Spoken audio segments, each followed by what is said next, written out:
ప్రజలు ఇలా అంటుంటారు, నేను ఇంట్లోనే ఉండగలను, చర్చిలో ఎంత మంచి క్రైస్తవుడుగా ఉండగలనో ఇంట్లోనూ అంత మంచి క్రైస్తవుడుగానే ఉండగలను. చర్చికి వెళ్ళినప్పుడు నేను ఎంత మంచి క్రైస్తవుడుగా ఉండగలనో చర్చికి వెళ్ళకుండా ఇంట్లోనే ఉన్నా కూడా నేను మంచి క్రైస్తవుడుగానే ఉండగలను.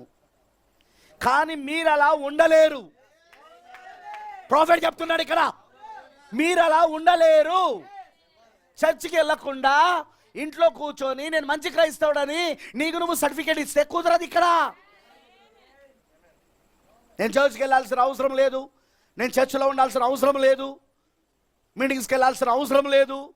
ఆ మీటింగ్లు ఉంటేంది, మాకు ఎన్ని పనులు ఉంటాయండి, పనికి ఆహారానికి వెళ్ళాలా, నేను పొద్దున్నే సాయంత్రం దాకా పని చేయాలా, రాత్రికి వచ్చి మళ్ళీ అంత అలసిపోయిన శరీరంతో మీటింగ్లో ఏం కూర్చోమంటావు? ఒక్కటి గుర్తుపెట్టుకోండి, నీ జీవితంలో నువ్వు గనుక తోడేలు, అపవాది, లూసిఫర్ దాడి చేయొద్దని అనుకుంటే సేఫెస్ట్ ప్లేస్, నీకు భద్రతా స్థలం ఏంటంటే బంధులో ఉండడం, సహవాసంలో ఉండడం.